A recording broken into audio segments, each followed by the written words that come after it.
এই স্বার্থপর, তোর জন্য আমি কি না করছি? হ্যাঁ, তুই যখন যেটা চাইছিস, যেভাবে বলছিস, আমি সবকিছু তোর জন্য করছি। তোর জন্য আমি আমার বাবার কাছে মিথ্যা বলে 10 লাখ টাকা নিয়ে তোকে দিছি। কি ব্যাপার, এভাবে চুপ করে বসে আছেন যে? আমাকেও কি ডেকেছেন আপনার সাথে চুপ করে বসে থাকার জন্য? আরে না না না, কেমন আছেন? বাই দ্য ওয়ে, আপনাকে কিন্তু আজকে খুব সুন্দর লাগছে। আরে কি ব্যাপার, আপনি আমার সাথে এভাবে কথা বলছেন কেন? আপনার কথা শুনে মনে হচ্ছে আমাদের পরিচয় পর্বটা আজই শুরু। আসলে কি হয়েছে বলুন তো, হঠাৎ না আমার মাথাটা একটু ঘুরে গেল, তাই কি বলতে কি বলে ফেলেছি বুঝতে পারিনি। আমি কিন্তু আপনাকে দেখে ঠিকই বুঝে গেছি আপনার কিছু একটা হয়েছে। আচ্ছা, কি হয়েছে আমাকে খুলে বলুন না, আমাকে সবকিছু ফ্রেন্ডলি শেয়ার করতে পারেন। না না না, বললাম তো ওই যে শরীরটা একটু খারাপ করেছে, তাছাড়া সব কিছু ঠিকঠাকই আছে। আরে কি হয়েছে বলুন তো? শুনুন তাহলে। এই, আজকে তো তোমাকে দেখে মনে হচ্ছে যে আকাশ থেকে কোনো পড়ে এসে আমার সামনে বসে আছে। প্রশংসাটা একটু বেশি হচ্ছে না? এত প্রশংসা করার মতলবটা কি? এগুলো তুমি কি কইতেছো? আমি তোমারে ভালোবাসি, তুমি আমারও ভালোবাসো, আর আমি তোমার প্রশংসা করবো না কে করবে? তাছাড়া সত্যি তোমাকে আজকে অনেক সুন্দর লাগতেছে। প্রশংসা করার জন্য আপনাকে অনেক ধন্যবাদ। আমি আপনাকে অনেক ভালোবাসি। আপনার কি লাগবে বলতে পারেন। হ্যাঁ, আমিও তোমাকে অনেক ভালোবাসি।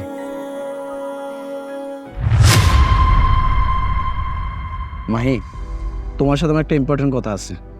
থাক, তোমার আর নাটক করতে হবে না। শোনো, আমি বাবার সাথে কথা বলেছি। বাবাকে বলেছিলাম আমার 10 লাখ টাকা খুবই দরকার। বাবা বলছে দিবে। আমি ওই টাকাটা এনে তোমাকে দেবো। তুমি কিন্তু ওই টাকাটা দিয়ে একটা বিজনেস করবে। আর প্রতিষ্ঠিত হবার পর তুমি আমার বাড়িতে আমার জন্য বিয়ে প্রস্তাব নিয়ে যাবে। বুঝতে পেরেছো? মাহি, তুমি সত্যি আমার অনেক ভালোবাসো, আমিও তোমার অনেক ভালোবাসি। শোনো, এই টাকাটা আমরা কালকে ব্যাংক থেকে তুলবো। আচ্ছা ঠিক আছে, কোনো সমস্যা নেই। তুমি যেমন বলবে সব কিছু তেমনই হবে।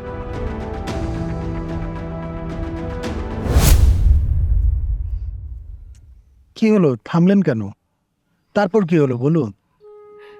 তারপর সে আমার ওই টাকাগুলো কোনো ভালো কাজেই লাগায়নি। সে ওই টাকাগুলো দিয়ে মদ খাইছে, জুয়া খেলছে, বাজে মেয়েদের সাথে আমোদ ফুর্তি করছে। এভাবে সে টাকাগুলো নষ্ট করছে। আর শুধু তাতেই সে ক্ষান্ত হয়নি, সে মাতাল অবস্থায় আমার বাড়িতে এসে আমার বাবার সাথে চিল্লাপাল্লা করছে। আমার বাবা যখন তাকে দেখে বের হয়েছে, চিল্লাপাল্লা করতে না করছে, সে কি করছে জানেন? সে আমার বাবাকে ধাক্কা মেরে ফেলে দিছে। আর তখন আমার বাবার স্ট্রোক হয়। আর আমার বাবা এখন মৃত্যুর সাথে পাঞ্জা লড়তেছে শুধু এই কারণে। আমি এই পেয়েছি ভালোবাসার প্রতিদান। পৃথিবীতে যদি ভালোবাসা বলতে এটাই হয়, তাহলে দরকার নাই, কোনো দরকার নাই আমার এরকম ভালোবাসার। তারপর কি আর আপনার সাথে দেখা হয়নি?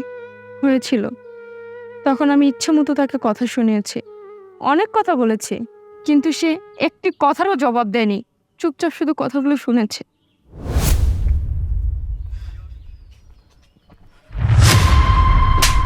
এই বেঈমান, এই স্বার্থপর, তোর জন্য আমি কি না করছি? হ্যাঁ, তুই যখন যেটা চাইছিস, যেভাবে বলছিস, আমি সবকিছু তোর জন্য করছি। মন থেকে আমি তোকে ভালোবাসছি, সর্বদা চিন্তা করছি তুই কিভাবে ভালো থাকবি, কি করলে ভালো থাকবি। তোর জন্য, তোর জন্য আমি আমার বাবার কাছে মিথ্যা বলে 10 লাখ টাকা নিয়ে তোকে দিছি, যেন তুই ব্যবসা করে প্রতিষ্ঠিত হতে পারিস, তারপর তুই আমাকে বিয়ে করবি। অথচ তুই কি করছিস? একটা টাকা ভালো কাজে লাগাস নাই, তুই ওই টাকা দিয়ে জুয়া খেলছিস, মেয়েদের পিছনে খরচ করছিস। তার উপরে আমি বলার পর আমার বাড়িতে গিয়ে আমার বাবার সাথে চিল্লাচিল্লি করে আমার বাবার গায়ে হাত তুলছস। তোর জন্য, এই তোর জন্য আমার বাবা প্যারালাইজড বিছানায় পড়ে আছে। আরে তোরা আমাদেরকে কি ভাবিস? হ্যাঁ, মেয়েদেরকে কি ভাবস? হাতের খেলনা, যেমনি নাচাবি তেমনি নাচবো? একটা মেয়ে কি চায়? কিচ্ছু চায় না, টাকা পয়সা বাড়ি গাড়ি কিচ্ছু চায় না, শুধু একটা ভালো মনের পুরুষ চায়, যে পুরুষটা সারা জীবন ওই মেয়েটাকে ভালোবেসে আগলে রাখবে মরার আগ পর্যন্ত। আর তোরা, তোরা মেয়েটার সরলতার সুযোগ নিয়ে তার সাথে ছলনা করস, তাই না? হ্যাঁ, নাটক করস ভালোবাসার। তোর উপরে আল্লাহর গজব পড়বে, মিলাই নিস, তুই কোনোদিনও ভালো থাকবি না।